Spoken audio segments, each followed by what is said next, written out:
Exercise 8.1 का second number question है trigonometry class 10th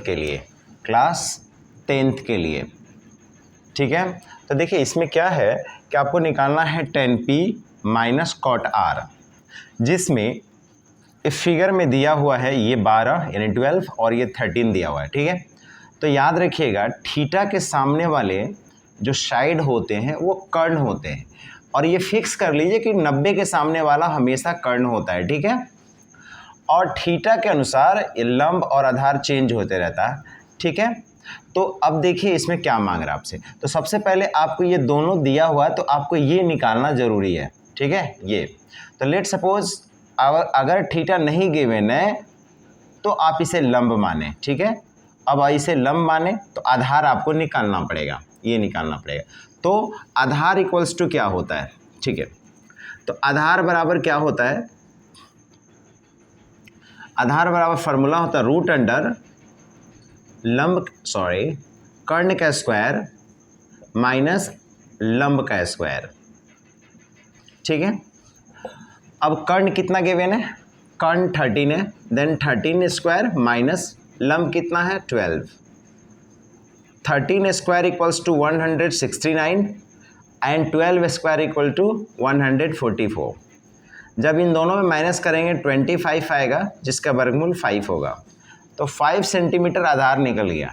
तो इसमें तीनों मालूम हो गया, ये हमारा 5 सेंटीमीटर आ गया। तो तीनों पता हो गया, इसमें तीनों साइड इसमें पता हो गया। तो ईजिली अब फाइंड आउट कर सकते हैं जो आपको निकालना है। तो इसमें निकालना है tan p minus cot r find out करना है, ठीक है। तो देखिए tan बराबर क्या होता है, वो सपोर्ट करेगा लाल का।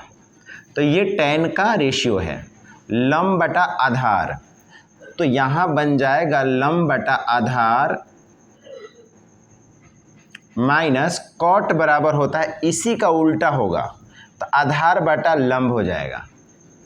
क्या बन जाएंगे, आधार बटा लंब हो जाएंगे, ठीक है। तो अब थीटा के अनुसार ये चेंज होगा लंब और आधार। तो थीटा हमारे पास क्या है, तो P कह रहा है थीटा, ये कह रहा है थीटा, तो थीटा के सामने वाला लंब होता है, यानी 5 को ऊपर रखना है। और आधार कौन है, जो रेस्ट बच गया ये आधार है, क्योंकि कर्ण तो फिक्स हो चुका है 90 के सामने वाले, ठीक है। अब cot r कह रहा है, तो r कह रहा है तो थीटा ये कह रहा है, r जब बोला तो थीटा ये है।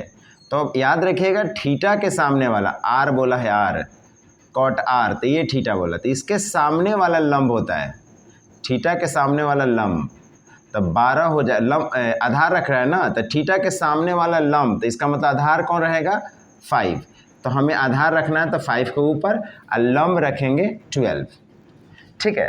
तो थीटा के सामने वाला लंब होता है, तो लंब हो गया आपका 12, ठीक है। लंब के सामने नीचे 12, और आधार कौन होगा, तब ये बचेगा आधार, तो आधार हमारा ये हो जाएगा। तो ये देखिए प्लस 12/5/12 माइनस 5/12, तो एक प्लस में और एक माइनस में, तो ये कट करके रिजल्ट क्या हो जाएंगे 0, तो इसका आंसर होगा 0, ठीक है।